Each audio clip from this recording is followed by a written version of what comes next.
Bom dia, meu povo. Hoje nós vamos conhecer um pouco mais sobre o Filho de Deus.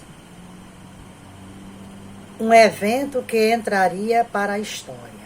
Que evento é esse? A entrada triunfal do Filho de Deus em Jerusalém é uma das poucas narrativas da vida dele que aparecem em todos os 4 relatos dos evangelhos.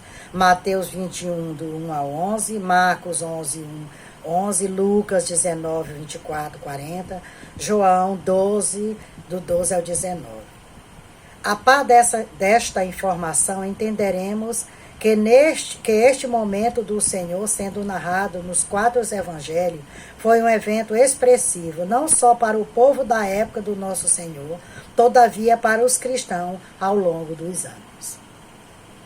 De acordo com Marcos, quando o servo de Deus se aproximou de Jerusalém, de Betfagé e de Betânia, junto ao Monte das Oliveiras, ele enviou 2 de seus discípulos até uma aldeia que estava em frente a eles. E disse que ao entrarem na cidade encontraria preso um jumentinho, ao qual não havia sido montado por ninguém. Jesus ordena aos discípulos que o soltem e tragam o animal até ele. Disse ainda que se alguém perguntasse, os discípulos poderiam responder que o Senhor precisava dele.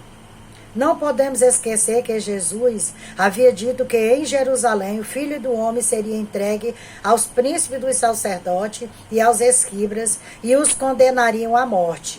E o entregariam aos gentios e escarneceriam dele, o açoitariam e cuspiriam nele e o matariam. Entretanto, ao 3º dia, ele ressuscitaria.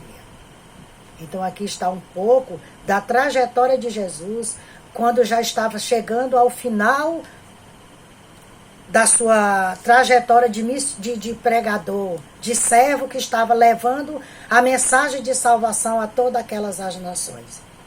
Seria necessário que Jesus padecesse, morresse na cruz, para que nós pudéssemos ter vida e vida em abundância. Vocês já pararam para pensar, se Jesus não tivesse sido crucificado, o que seria dos povos, das nações? O que seria de nós?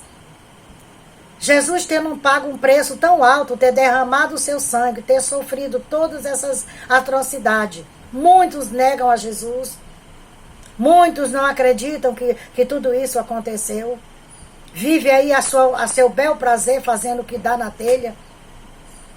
Pecando. Fazendo tudo aquilo que o Senhor abomina, que a palavra do Senhor abomina. Mesmo Jesus Cristo, sabendo que sofreria o que o esperava, não deixou de ir a Jerusalém. Chegando lá, continuou a proclamar sua mensagem de instrução, conforto, alerta e juízo, mesmo estando em seus últimos dias antes da crucificação. Ele sabia o que esperava por ele em Jerusalém, mas ele tinha que cumprir aquilo que o Pai tinha determinado, que era morrer para que ele foi sacrificado para que nós pudéssemos desfrutar dessa salvação da nossa alma. Proponho fazer uma análise apurada. Veremos que no Evangelho de Marcos, que o Filho de Deus, ao se aproximar de Jerusalém, ainda em Betfagé, no Monte das Oliveiras, convoca 2 dos seus discípulos para que fosse à aldeia e trouxesse o jumentinho. O servo já tinha planejado em sua mente. Então, tudo já estava determinado.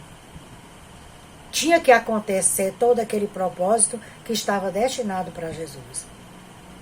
Mas nós sabemos que teve um momento, no último segundo, Jesus clamou, pedindo para que o Senhor, que o Pai mudasse a história. Mas contudo que fosse feito conforme a vontade do Pai, não a vontade do Filho. Porque o Senhor, ele suou gota de sangue. A dor que ele sentiu antes de padecer tudo aquilo foi tão grande que o suor deles, o sangue estava saindo pelos seus poros. Porque ele sabia o que ele ia passar. Mas ele ficou firme ali. Foi como uma ovelha muda ao matadouro. Ele não disse uma palavra. Ele cumpriu tudo aquilo que o Pai tinha determinado que seria necessário ele padecer para que a humanidade fosse salva. E é triste você ver ao longo da história missionários, homens que dedicaram a sua vida para pregar o evangelho, como Billy Graham, a família Billy Graham, e outros que no momento eu não lembro o nome, mas que dedicaram a sua vida a levar o evangelho. Nós temos a família Werner, que veio para o Brasil, trazendo a Assembleia de Deus para o Brasil, trazendo o evangelho para o povo brasileiro. Mas mesmo assim o povo ainda rejeita. São homens gananciosos, homens incrédulos. Mas o Senhor sabia que tudo isso, ele sabia, ele já conhecia o coração do povo. Ele já sabe, ele já conhece o nosso coração. Por isso que nós temos que estar em constante vigilância. Ele diz, vigiai e orai, para que não caias em tentação. Nós estamos a cada momento buscando, nos agarrando ao Senhor, para que não venhamos cair em tentação, para não perder a nossa salvação. Porque o que tem aí fora, aos olhos é muito bom, mas para a nossa alma é a condenação. Por isso que temos que vigiar, temos que ficar atentos. Um momento especial para uma pessoa especial. É importante a informação no Evangelho de Mateus, de que a entrada de Jesus em Jerusalém, assentado em um jumento, era de cumprir a profecia de Zacarias 9:9. Alegra-te muito, ó filha de Sião, exalta, ó filha de Sião de Jerusalém. Eis que o teu rei virá a ti, justo e salvador, pobre e montado sobre um jumento, sobre um asminho, filho de jumenta. É inaceitável identificar na Bíblia que a entrada do servo em Jerusalém, montada em um jumentinho, foi em um momento muito especial para os judeus, pois era solenizada a festa da Páscoa. No dia seguinte, ouvindo uma grande multidão que viria à festa, que Jesus vinha a Jerusalém. Embora visto como rei neste momento, Jesus já havia deixado visível durante o seu ministério terreno que ele veio ao mundo não para ser servido, mas todavia para servir. O Senhor, o tempo que ele ficou aqui nessa terra como homem, ele serviu.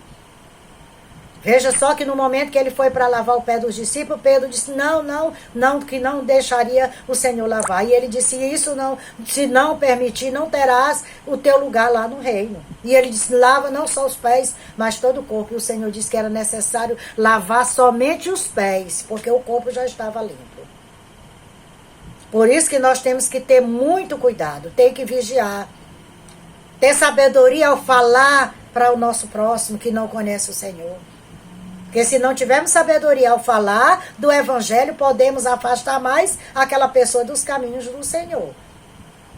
Ele diz, vigiai e orai, para que não caias em tentação. O meu povo perece por falta de conhecimento. E o nosso conhecimento nós só adquirimos através da leitura da palavra, da meditação, da oração, do louvor. É dar uma busca constante. Temos que ter uma busca constante a todo dia com o Senhor. Não esquecermos de levar essa semente a outras pessoas. Interceder pelos missionários que estão aí nos campos. Muitos estão nos campos padecendo para semear a semente do Evangelho. Porque nós sabemos que tem muitas nações que ainda não conhecem Jesus e não permite que ninguém tenha numa Bíblia. Então que nós temos que ter muita sabedoria para não perdermos a nossa coroa. Para que essa pedra que está na nossa coroa, ela permaneça brilhando. O nosso nome está lá escrito no livro da vida. Mas se nós nos desviarmos desses caminhos e partirmos sem nos arrepender, já perdemos a nossa salvação. A nossa salvação ela foi comprada com sangue, derramada na cruz do Calvário, para que nossa alma pudesse descansar em paz. E aqui nós teremos tribulação. Ele disse, mas ele venceu o mundo, nós também venceremos. Mas para nós vencer esse mundo, nós temos que estar alicerçados na palavra do Senhor. Em meditação. E não esquecendo que nós somos servos, que nós estamos aqui para servir. Não importa quem. Não importa se você vai fazer algo e aquela pessoa diz palavras que lhe entristecem. Entrega ela nas mãos do Senhor. Perdoa. Perdoa. Porque isso é do ser humano. O ser humano, nós somos pecadores por natureza. Mas nós temos que estar em constante busca para que nós possamos alcançar essa misericórdia do Senhor. Vou louvar aqui só uma estrofe do hino, plena paz, plena paz. Temos paz? Você tem paz? Plena paz e santo gozo tenho em ti, ó meu Jesus, pois eu criei em tua morte sobre a cruz. No Senhor só confiando, neste mundo viverei, entoando aleluias ao meu Rei. Ó glória ao meu Jesus, pois é digno de louvor, é meu Rei, meu bom pastor e meu Senhor. Como os anjos que o louvam, eu também o louvarei, entoando aleluias ao meu Rei. Olha só o que diz aqui o início do hino. A plena paz e esse gozo só encontramos em Jesus. É só em Jesus Cristo que encontramos esta paz. Que você venha buscar na palavra do Senhor. Que você venha meditar no livro de Marcos. Conhecer mais desse servo que